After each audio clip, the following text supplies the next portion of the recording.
신앙은 자기 위안이나 심리적 의존 아닌가요? 신앙은 결국 자기 위안이었습니다. 그런데 과학자들이 성경을 펼쳤습니다.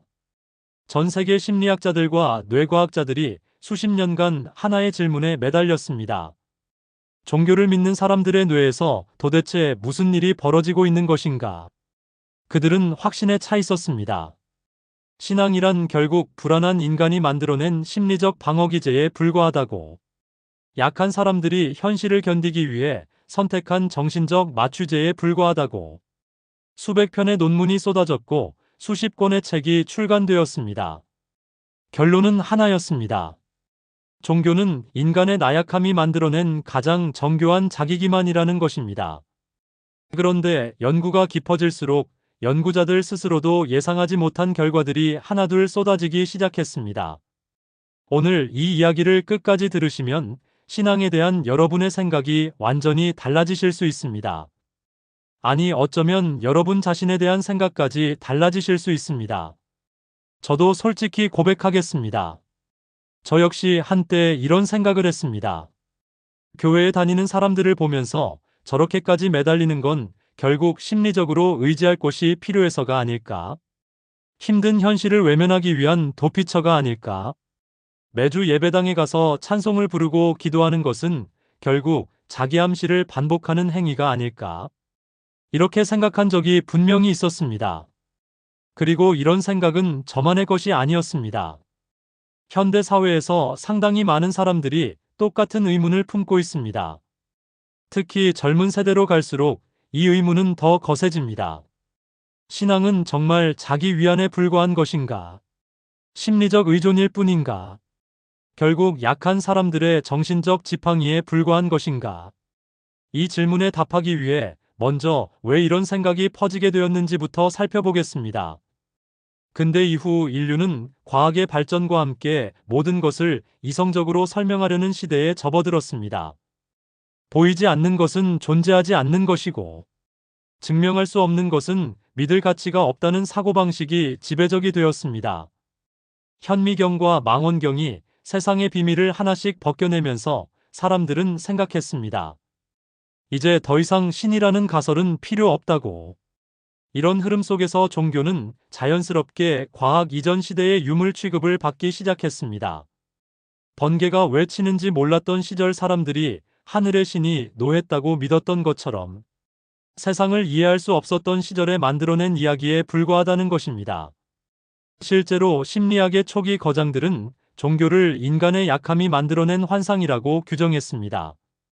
인간은 죽음이 두렵고 고통이 싫기 때문에 자신을 보호해줄 초월적 존재를 상상해낸다는 것입니다. 마치 어린아이가 어둠이 무서워서 이불 속에 숨는 것처럼 어른들도 삶의 어둠이 무서워서 종교라는 이불 속에 숨는 것이라고 했습니다. 이 논리는 매우 그럴듯해 보였습니다. 실제로 사람들이 가장 힘들 때 종교를 찾는 모습은 이 이론을 뒷받침하는 것처럼 보였기 때문입니다. 병에 걸렸을 때 기도하고 사업이 망했을 때 교회에 가고 사랑하는 사람을 잃었을 때 하나님을 부르는 모습, 전쟁터의 참호 속에서 갑자기 하나님을 찾는 군인의 모습, 이것이야말로 신앙이 심리적 의존이라는 결정적 증거가 아닌가. 그런데 여기서 아무도 예상하지 못한 반전이 시작됩니다. 최근 수십 년간 축적된 대규모 연구들이 완전히 다른 그림을 보여주기 시작한 것입니다. 미국과 유럽의 주요 의과대학들에서 진행된 장기 추적 연구에 따르면 깊은 신앙을 가진 사람들은 그렇지 않은 사람들에 비해 우울증 발병률이 현저히 낮았습니다. 단순히 기분이 좋다는 수준이 아니었습니다. 임상적으로 측정 가능한 수치의 차이였습니다. 스트레스 호르몬인 코르티솔 수치가 더 낮았고 스트레스에서 회복하는 속도가 눈에 띄게 빨랐으며 심지어 면역 체계를 나타내는 혈중 염증 수치까지 더 낮은 것으로 나타났습니다. 여기서 잠깐 생각해 보십시오. 만약 신앙이 단순한 자기 위안이라면 이런 결과가 나올 수 있을까요? 자기 위안은 순간적으로 마음을 달래줄 수는 있습니다. 하지만 몸의 면역 체계를 실제로 변화시키거나 호르몬 분비 패턴을 바꾸지는 못합니다. 술을 마시면 순간 기분이 좋아지지만 간이 좋아지지는 않는 것과 같은 이치입니다. 뇌과학 분야의 연구 결과는 더욱 놀라웠습니다. 기도와 명상을 꾸준히 실천하는 사람들의 뇌를 정밀 촬영했더니 전두엽 피질의 두께가 유의미하게 증가한 것이 확인되었습니다. 전두엽 피질은 의사결정과 자기조절 그리고 감정 제어를 담당하는 뇌의 핵심 영역입니다. 뿐만 아니라 편도체의 과잉 반응이 줄어든 것도 관찰되었습니다. 편도체는 공포와 불안을 담당하는 뇌의 부위입니다. 즉, 신앙 활동이 뇌를 물리적으로 변화시켜서 불안에 덜 휘둘리고 더 현명한 판단을 내릴 수 있게 만들고 있었던 것입니다. 자기 위안이 뇌의 물리적 구조를 바꿀 수 있을까요? 그것은 불가능합니다. 자기 위안은 뇌를 잠시 속일 수는 있지만 뇌를 바꿀 수는 없습니다.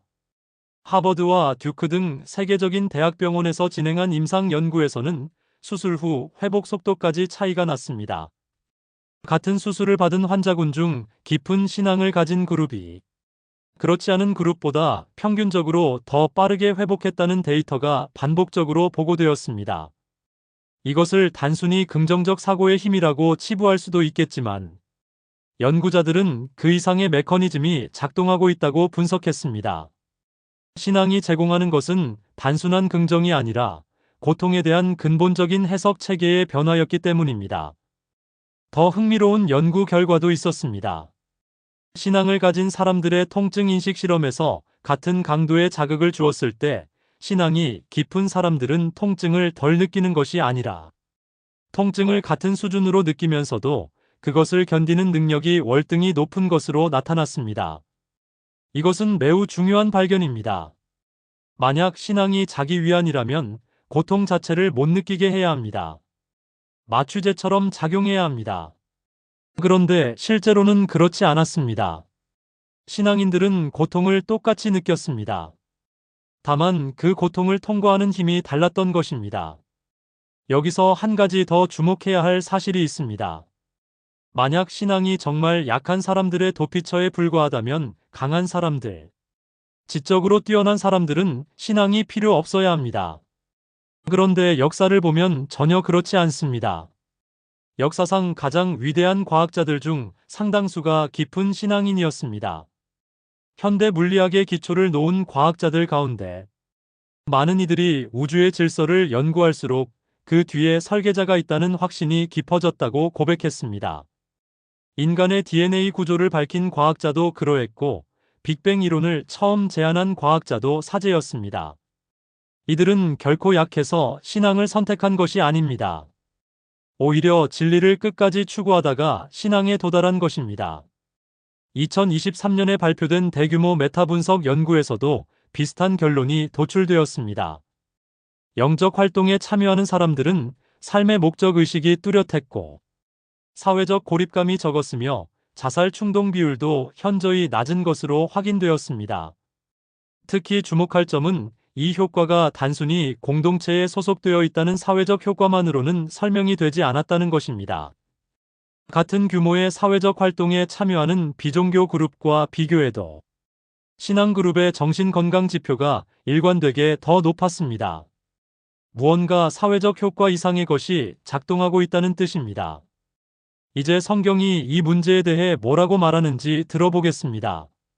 성경은 놀랍게도 신앙이 자기 위안이 될 수 있다는 가능성을 이미 수천 년 전에 경고하고 있었습니다. 디모데후서 4장 3절에서 4절을 보십시오. 때가 이르리니 사람이 바른 교훈을 받지 아니하며 귀가 가려워서 자기의 사욕을 따를 스승을 많이 두고 또 그 귀를 진리에서 돌이켜 허탄한 이야기를 따르리라.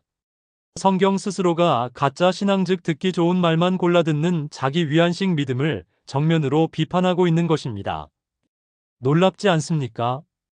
비판자들이 종교를 공격하기 훨씬 전에 성경이 먼저 가짜 신앙을 공격하고 있었습니다. 이것이 대단히 중요한 지점입니다. 진짜 신앙과 자기 위안으로서의 종교는 완전히 다른 것이기 때문입니다. 마치 진짜 약과 가짜 약이 다른 것처럼 자기 위안은 현실을 외면하게 만듭니다. 힘든 것을 안 보이게 가려주는 역할을 합니다. 눈을 감으면 괜찮다고 속삭여줍니다. 그런데 성경의 신앙은 정반대입니다. 성경은 인간에게 가장 불편한 진실을 먼저 들이밀고 시작합니다. 눈을 떠라 현실을 직시하라고 말합니다. 로마서 3장 23절은 모든 사람이 죄를 범하였음에 하나님의 영광에 이르지 못하더니 라고 선언합니다. 이것이 자기 위안입니까? 절대 아닙니다. 이것은 오히려 인간의 자존심을 정면으로 부수는 선언입니다. 당신은 완벽하지 않습니다. 당신은 스스로를 구원할 능력이 없습니다. 당신이 아무리 노력해도 혼자서는 안 됩니다. 이런 메시지가 어떻게 자기 위안이 될 수 있겠습니까? 자기 위안이라면 당신은 충분히 좋은 사람이다. 당신은 아무 문제가 없다. 이렇게 말해야 합니다. 성경은 그 반대를 말합니다. 성경의 인물들을 보면 이 사실이 더욱 선명해집니다. 아브라함은 75세에 안정된 고향을 떠나 어디로 가는지도 모른 채 길을 나섰습니다. 편안한 노후를 보낼 수 있었는데 모든 것을 버리고 미지의 땅으로 향했습니다. 모세는 80세에 이집트의 가장 강력한 권력 앞에 홀로 서야 했습니다. 말더듬이었던 그가 세계 최강의 제국에 맞서야 했습니다. 다윗은 갑옷도 없이 거인 골리앗 앞에서 돌팔매 하나를 들었습니다. 예레미야는 온 나라가 듣기 싫어하는 멸망의 예언을 40년간 외쳐야 했습니다. 감옥에 갇히고 구덩이에 던져지고 조롱받으면서도 멈추지 않았습니다. 이들의 신앙이 자기 위안이었다면 그들은 왜 하나같이 가장 불편하고 위험하고 고통스러운 길을 선택했을까요? 위안을 찾는 사람이라면 당연히 안전한 곳에 머물렀을 것입니다. 편한 길을 갔을 것입니다. 그런데 그들은 정반대의 선택을 했습니다. 위안이 아니라 사명을 선택했습니다. 안전이 아니라 순종을 선택했습니다. 예수님 자신의 삶은 이 질문에 대한 가장 결정적이고 압도적인 답입니다. 예수님은 십자가를 앞두고 겟세마네 동산에서 기도하셨습니다. 마태복음 26장 39절에 기록된 그 기도를 보십시오. 내 아버지여 만일 할만하시거든 이 잔을 내게서 지나가게 하옵소서. 그러나 나의 원대로 마시옵고 아버지의 원대로 하옵소서. 누가복음은 이때 예수님의 땀이 핏방울같이 땅에 떨어졌다고 기록합니다. 예수님은 고통을 피하고 싶으셨습니다. 그것은 인간적으로 당연한 것입니다. 그런데 그분은 자기 위안을 선택하지 않으셨습니다. 도망치지 않으셨습니다. 가장 잔인하고 고통스러운 십자가의 길을 정면으로 직면하셨습니다. 이것이 신앙입니다. 현실을 외면하는 것이 아니라 가장 힘든 현실의 한가운데를 뚫고 걸어가는 것입니다. 최근 발표된 사회과학 연구들도 이 성경의 원리를 놀랍도록 정확하게 뒷받침합니다. 신앙을 가진 사람들이 역경에 대처하는 방식을 분석한 수십 편의 연구에서 일관되게 나타난 결과가 있습니다. 그것은 신앙인들의 대처 방식이 회피가 아니라 직면이라는 것입니다. 깊은 신앙을 가진 사람들은 고통을 부정하거나 외면하지 않습니다. 오히려 그 고통에 의미를 부여하고 그것을 성장의 기회로 전환하며 고통을 통과해 나갈 내적 자원을 확보하는 것으로 나타났습니다. 이것을 심리학에서는 의미 중심 대처라고 부릅니다. 그리고 이 의미 중심 대처는 회피형 대처에 비해 장기적으로 훨씬 더 건강한 결과를 가져옵니다. 시편 23편 4절이 바로 이것을 말하고 있습니다. 내가 사망의 음침한 골짜기로 다닐지라도 해를 두려워하지 않을 것은 주께서 나와 함께 하심이라. 이 구절을 다시 한번 자세히 보십시오. 골짜기를 피해 간다고 말하지 않습니다. 골짜기가 사라진다고 말하지 않습니다. 골짜기를 다닐지라도 라고 말합니다. 골짜기를 통과한다는 것입니다. 신앙은 고통을 없애주는 마취제가 아닙니다. 고통의 한가운데를 함께 걸어주는 동행입니다. 혼자 걷는 것과 누군가와 함께 걷는 것의 차이입니다. 여기서 한 가지 더 깊이 생각해 보아야 할 것이 있습니다. 심리적 의존이라는 비판은 과연 신앙에만 적용되는 것일까요? 솔직하게 우리 자신을 돌아봅시다. 현대인들은 신앙 대신 다른 수많은 것에 의존하고 있습니다. 돈에 의존합니다. 통장 잔고가 일정 금액 이하로 떨어지면 극심한 불안에 시달립니다. 성공에 의존합니다. 직장을 잃거나 승진해서 탈락하면 자신의 존재 가치를 의심합니다. 타인의 인정에 의존합니다. 사람들이 나를 무시하거나 비난하면 무너집니다. 소셜미디어의 좋아요, 숫자에 의존합니다. 게시물에 반응이 없으면 하루가 우울합니다. 이것들이야말로 진정한 심리적 의존이 아닙니까? 그런데 아무도 이것을 심리적 의존이라고 비판하지 않습니다. 오히려 이것을 현실적이라고 칭찬하고 똑똑하다고 부추깁니다. 성경은 이런 의존을 우상숭배라고 부릅니다. 하나님이 아닌 다른 것에서 궁극적인 안정감과 가치와 의미를 찾으려는 모든 행위입니다. 그리고 성경은 이런 의존이 결국 사람을 무너뜨린다고 경고합니다. 잠언 18장 11절은 이렇게 말합니다. 부자의 재물은 그의 견고한 성이라 그가 높은 성벽같이 여기느니라. 여기서 핵심은 여기느니라 라는 표현입니다. 실제로 견고한 것이 아니라 견고하다고 여기는 것에 불과하다는 뜻입니다. 착각이라는 것입니다. 돈이 성벽처럼 느껴지지만 실제로는 종이벽에 불과합니다. 건강이 무너지면 돈이 소용없고 관계가 깨지면 성공이 무의미하고 죽음 앞에서는 모든 것이 무력합니다. 반면 성경이 제시하는 신앙의 결과는 착각이 아닌 실제입니다. 고린도후서 4장 8절에서 9절은 이렇게 고백합니다. 우리가 사방으로 우겨쌈을 당하여도 쌓이지 아니하며 답답한 일을 당하여도 낙심하지 아니하며 박해를 받아도 버림받지 아니하며 거꾸러뜨림을 당하여도 망하지 아니하고. 이 구절을 잘 보십시오. 고통이 없다고 말하지 않습니다. 우겨쌈도 당합니다. 답답한 일도 겪습니다. 박해도 받습니다. 거꾸러지기도 합니다. 전부 다 겪습니다. 그런데 쌓이지 않고 낙심하지 않고 버림받지 않고 망하지 않습니다. 이것이 자기 위안과 진짜 신앙의 결정적인 차이입니다. 자기 위안은 문제가 없는 척하게 만듭니다.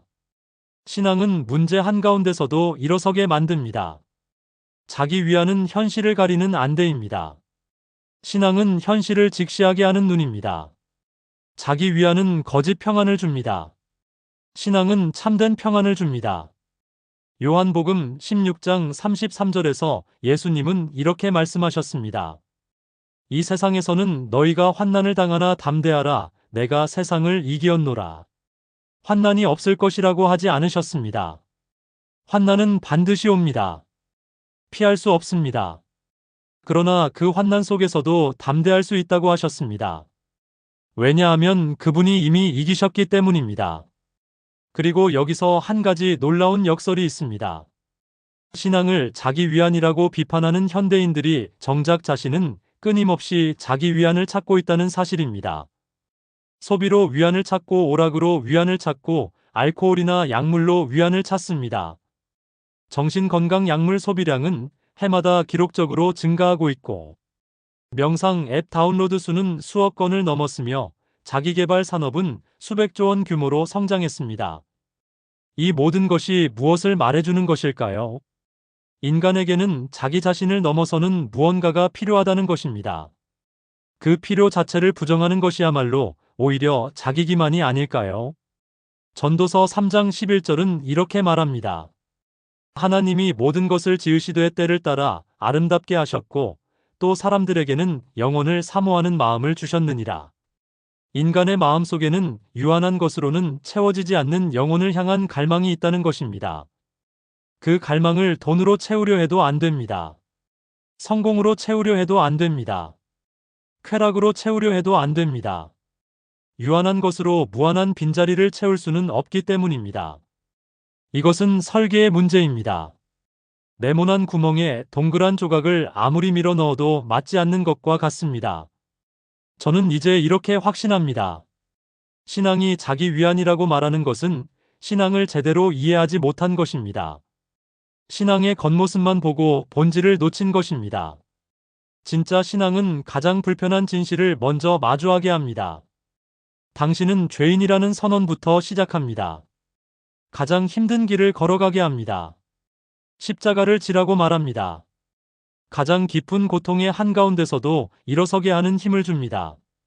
넘어져도 망하지 않게 합니다. 그것은 약한 사람의 도피가 아니라 가장 정직하게 삶을 직면하는 사람들이 선택한 가장 용기 있는 삶의 방식입니다. 혹시 지금 이 순간 신앙이 정말 의미가 있는 것인지 의문을 품고 계신 분이 있다면 저는 이 말씀을 드리고 싶습니다. 그 의문 자체가 나쁜 것이 아닙니다. 오히려 진짜 신앙으로 가는 문 앞에 서 계신 것일 수 있습니다. 의심 없는 믿음은 그저 습관일 수 있지만 의심을 통과한 믿음은 진짜 신앙이 됩니다. 질문하지 않는 믿음은 연약하지만 질문하고도 믿는 믿음은 강합니다. 마가복음 9장 24절에서 한 아버지가 예수님께 이렇게 외쳤습니다. 내가 믿나이다 나의 믿음 없는 것을 도와주소서. 이 정직한 고백이야말로 신앙의 시작점입니다. 완벽한 믿음으로 시작하는 것이 아닙니다. 부족한 믿음을 인정하면서 시작하는 것입니다. 그리고 그 부족한 믿음을 채워주시는 분이 계십니다. 히브리서 12장 2절은 믿음의 주요 또 온전하게 하시는 이인 예수를 바라보자라고 말합니다.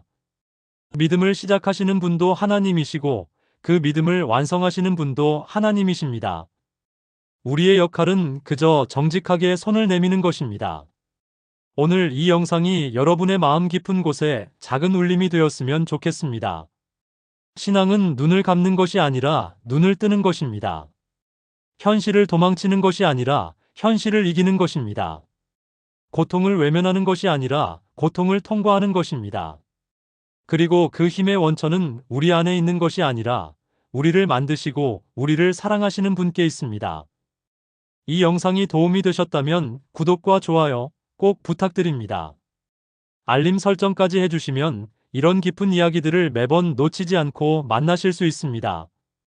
여러분의 구독 하나, 좋아요 하나가 더 많은 분들에게 이 메시지를 전할 수 있는 큰 힘이 됩니다. 다음 영상에서도 여러분의 삶에 진짜 힘이 되는 이야기로 찾아뵙겠습니다. 주변의 신앙에 대해 고민하고 계신 분이 있다면 이 영상을 꼭 공유해 주십시오. 한 사람의 인생이 달라질 수 있습니다. 감사합니다.